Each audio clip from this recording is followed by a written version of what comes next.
Today we're talking about the things that I stopped buying after turning 50 and what I did to save money. This is a follow-up video to my very popular clothes I stopped buying after turning 50 and what I buy instead. In that video I talk about the clothes that I no longer buy. This video is different because we're talking about other things that I quit buying after turning 50 to save money. I love these types of videos.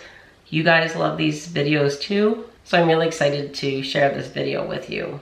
When I turned 50, I told myself that I was done buying clothes, makeup, and things unless the item really wowed me. Asking myself one simple question has helped me to stop buying things that deep down I really don't need or want. So ask yourself this one question before you buy anything. Does this bring me joy? Your list might look totally different from mine, and that's okay. And I would love it if you shared some of the things that you quit buying after turning 50. It's really not even after turning 50. I just put the over 50 on there so the YouTube algorithm knows who to push this video out to, because over 50 women are my target audience. But really anybody, this applies to anybody that wants to be more intentional, I guess, when buying things, because I am the queen of over shopping. I am so impulsive, and I'm trying to get better at that when it comes to buying things. I'd rather have less things but better quality things rather than just buying stuff that's gonna, sit in my closet for years with the tags on, because really that's a waste of money. So I'd rather buy something that really makes me happy and I wanna wear it, and I think that's a good way to, I don't know, it's just really helped me out. So the first thing that I have done to save myself some money is quit online shopping when I'm feeling stressed or anxious. I still online shop, but I try not to do it whenever I'm feeling anxious about something. I have found that in the past, whenever I was stressed out about something and I was window shopping online, I was just buying stuff for the sake of buying it. And it's kind of like you get a high without doing drugs. So shopping, in a way, is a drug for some people. So how many times have you found yourself shopping either in the store or online when you're feeling stressed or anxious? It's very difficult for me whenever I'm feeling like a lot of stress to not think about the stress. And actually the one thing that has saved me in the last couple of years is my YouTube channel, because whenever I'm editing my videos, I forget about everything because it is so detailed and labor intensive when I'm editing, that the things that are causing me stress, they're just gone. Like, I don't think about them. So in a way, I'm kind of saving money whenever I'm working on my YouTube. So if you feel the same way, maybe you could find something, a hobby or something that would take your mind off of feeling stressed. The next thing that I did was I unsubscribed from store emails. I don't know about you, but I'm so sick and tired of like turning my email on and seeing that I have like 20 useless emails from stores that I don't even remember signing up for to get their emails.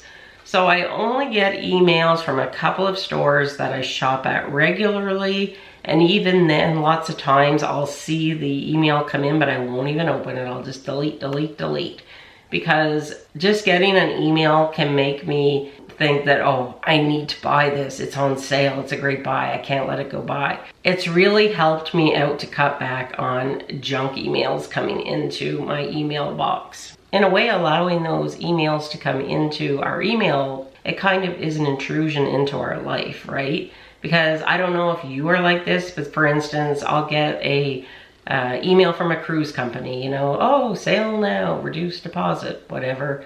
And then I'm thinking, oh, I should really book this cruise, when maybe I wasn't even thinking about going away. That's just one example. And I have found that unsubscribing from email lists has really helped me. The next thing that I have quit buying is a lot of makeup. I hate eyeshadow palettes.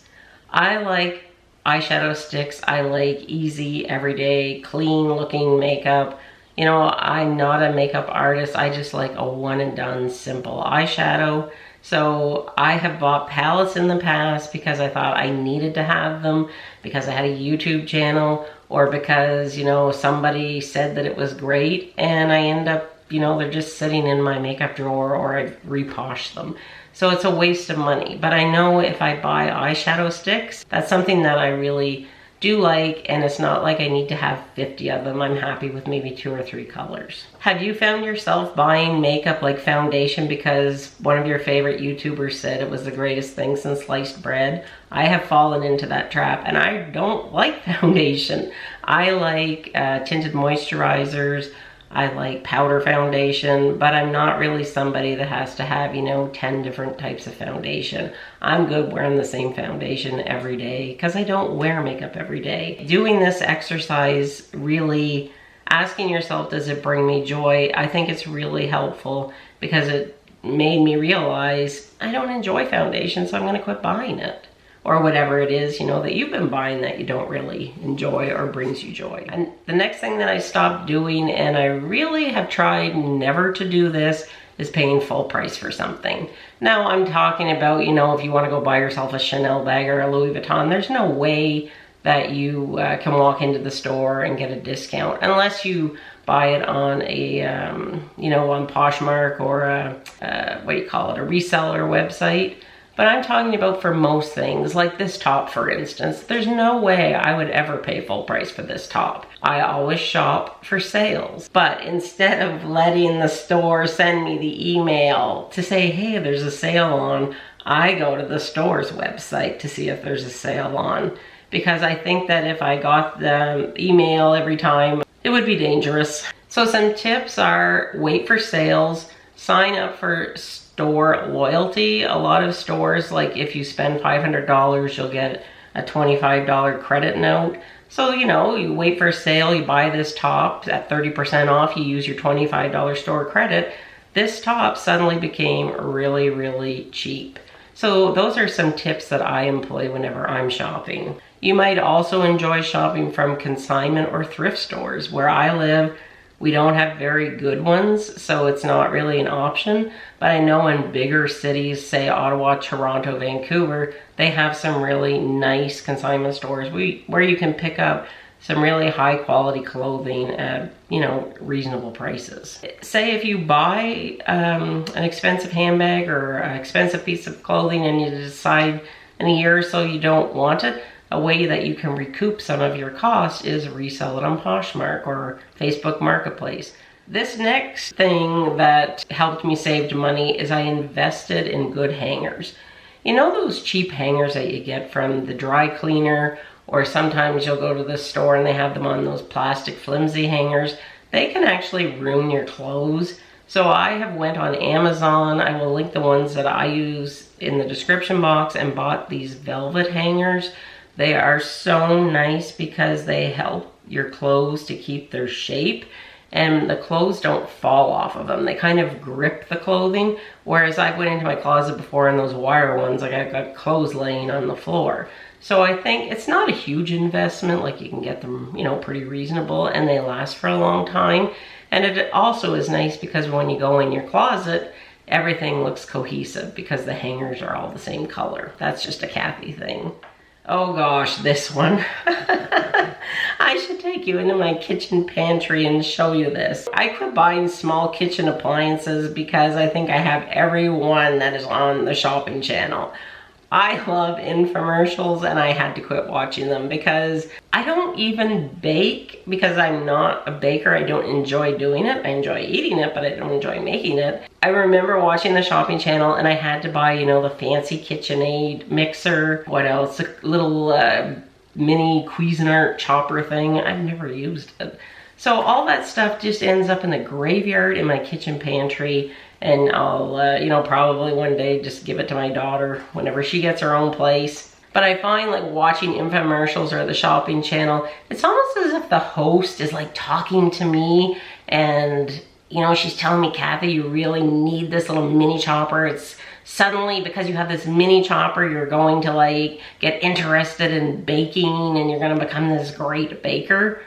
No, I'm not. Have you ever fallen trapped to that? Oh, magazine subscriptions. I used to subscribe to People, Us Weekly, and then my husband would subscribe to Time and Maclean's. And lots of times I wouldn't even get around to reading the magazine because I was so busy.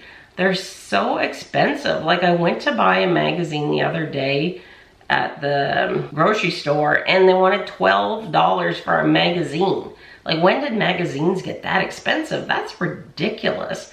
So instead, what I do is I just go on to like the People or the Us Weekly website, or, you know, TMZ, wherever you can get the gossip that you're interested in, and get it for free there. Like, magazine subscriptions, or any type of subscription, like music subscriptions.